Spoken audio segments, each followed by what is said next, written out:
Hello again, Toby Kohler here from Rochester, Minnesota. On today's episode of Mayo Men's Health Moment, I'd like to cover the erectile dysfunction treatment of the vacuum erection device. So the vacuum erection device, or VED, is a relatively old treatment for erectile dysfunction. It still works pretty well, but it largely got replaced by pills in the 80s. So the different components of a vacuum erection device are pictured on the screen. You can see here there's a cylinder, the penis goes inside. And then there's a pump handle which attached to the cylinder, and it's either comes battery powered like with this button here, or there's actually a hand crank sometimes. You can buy a version of that. And then finally, the last piece of the vacuum erection device is the tension ring, which goes at the base of the penis. In previous videos, we talked about the physiology of erections, in which in order to get a good erection, you have to have good blood flow in, and you have to have trapping of the blood in the penis. So the vacuum portion of the device really efficiently pulls in blood into the penis to expand these two chambers. But if you were to just remove the vacuum device, the blood would just leak right out, kind of like a leaky bike tire. So that's where this ring comes in. This ring is designed to compress the veins that lets the blood escape in guys with problems with erections, and thus lets you use the penis for intercourse and keeps it hard. So little pictures of what a guy will do is typically you're going to have to shave the area a little bit to get a good seal of this ring on the body. Remember, this has to be airtight in order to produce a vacuum. You put some lubricant on the outside of this ring, and then you slide the device over the penis. You can see this little ring portion, which after you've inflated the device, you're going to have to put on the base of the penis to keep the blood trapped in there.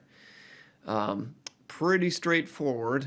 Doesn't take much practice to figure out how to do this. And there's a lot of different style of vacuum devices and size rings that different men can use. But in general, most medical grade vacuum erection devices have a very similar look and working mechanism. So let's get down to the nitty gritty. Why should you use a vacuum erection device, and how well does it actually work? Well, all told, this is probably one of the simplest and safest methods of treating erectile dysfunction. There's no shots, no needles, no pills, nothing like that. It's a one-time purchase, and we'll get to the cost later. And then you can use it potentially to have intercourse. When you look at men who try these devices in the office, some will immediately say, hey, there's no way I'm going to use this, because maybe they're single and they don't want to carry around this briefcase-like apparatus on a date, etc. But there's a lot of people who really actually use this device, and it's highly effective. So of the men who purchase the device after the first look, about 2/3 in general are satisfied. Now, there's a bunch of different studies, typically done in the 80s and 90s, illustrating the wide range of satisfaction, 31 to 90%, right? Well, the question you should ask next is, well, why do some men get dissatisfied, and why do some men use it long term? Well, typically the reason for dissatisfaction with the vacuum erection device are ineffectiveness. That is to say, the pump and the ring is not strong enough to actually create a usable erection.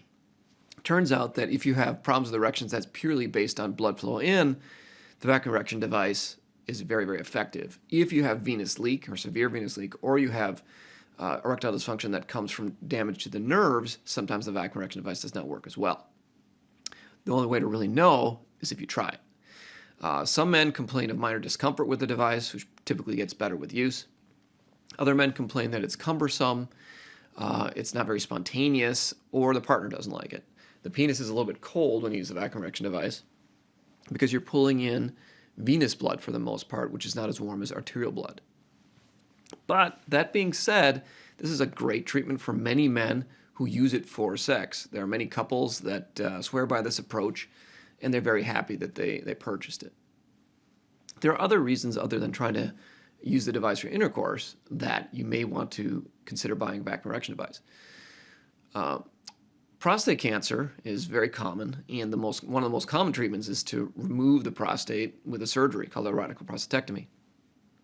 Also, radiation to the prostate is another treatment that you can try. After you radiate the prostate or cut it out, there is damage to the nerves that trigger erections. And if you don't do anything active to help prevent that damage, you can get shortening of the penis of 1 to 2 centimeters in length, and it will typically stop working very well. So the penis is a use it or lose it type of organ, and whenever you have any treatment for prostate cancer, the penis kind of is stunned for a while, and in that period where it's not working very well, there's a lot of damage that can occur. So a lot of us now are using the vacuum erection device immediately after prostate cancer treatments to help preserve the length of the penis, and it's also used for intercourse because the penis isn't working well after these procedures typically occur. So there's a lot of data from many studies that show that it does have some effect and is helpful in this regard. The most common approach that doctors use these days after a prostate surgery is to give daily pills like daily Cialis or daily Viagra, sildenafil or tadalafil respectively. But this is a really good approach and it really helps, I think, with retaining the length of the penis. Finally, if you are debating to get a penile prosthesis and it's been a while since you've had a good erection and you've noted that the penis has shrank somewhat from disuse, there are some papers that say if you use the vacuum erection device for 6 weeks daily, 10 to 15 minutes a day or so, before your implant surgery, it makes the surgery safer, easier for the surgeon, and maybe lets you sneak in a little bit slightly longer device at the time of the implant surgery. Now remember, penile implant surgery, you can never make the penis longer, but if you've had shortening of the penis from scarring or disuse, you can get back to where you were before we put the implant in by using the vacuum erection device for 6 weeks or so.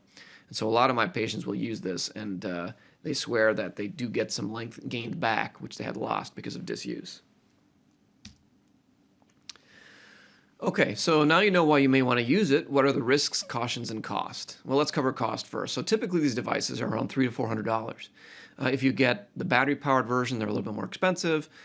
This used to be covered by insurance until it wasn't. And so now this is pretty much out of pocket. Some insurers will pay for it still, but it's pretty rare. You can go online or go to adult store, and you can buy cheaper versions of vacuum erection devices. I'd be wary of those. Anything that's going to cost less than $100 to $200 is typically not medical grade, and it's probably not going to be very effective. So if you decide to make the investment for any of the reasons we talked about in the previous slide, I would go with a medical grade device, which again, you can expect to pay somewhere in this range. What about the risks? Well, we talked about the common side effects. About 20 to 40% of men say the device hurts when they first start using it or they apply the ring. This tends to get better with time as you get used to using it. There can be some bruising or small purple spots that appear on the penis if you're too aggressive with inflation. The penis, as I mentioned before, is a little bit cold to your partner because it has venous blood. Some men will report that their sensation is a little bit different with the device causing the erection and because of the ring at the base of the penis. And then finally, some people have difficulty ejaculating, and that's probably related to the fact that it maybe feels a little bit different in the ring at the base of the penis. Very rare complications, you can get a little accumulation of blood under the skin or actual skin damage. You can cause bleeding in the urethra. Some people speculate that you can worsen Peyronie's disease, that is curvature of the penis. I don't think this is actually true, but it's in the label. And finally, penile gangrene. Very, very rare complication, but this tension ring that goes at the base of the penis, you have to remove it. So if you accidentally leave it on for more than 30 minutes, you can cause a problem with blood flow to the area and cause some devastating side effects. Again, very, very rare, hardly ever happens, never seen this in my career, but I've read about it. And so just make sure you remove the ring after 30 minutes after using it. Relative contraindications or cautions. So if you have a history of priapism, that is an erection that didn't go away greater than 4 hours, you may want to use a little more caution with this device. If you have a disorder that can cause excessive blood clotting, like sickle cell disease, same reason. And then if you're on high-dose blood thinners, you may be at slightly higher risk of bruising, but really this isn't a reason why you shouldn't use it. As long as you use it carefully, it's probably going to be safe in this circumstance. I'd like to thank Tom Hopper of Gesiva Medical. He helped me with some of the images that you saw today in the slides and some of the content for today's slides. Tom is the president of Receiva Medical, and that happens to be the company that Mayo Clinic, Rochester, Minnesota, uses for their vacuum erection devices. So thanks to him for that.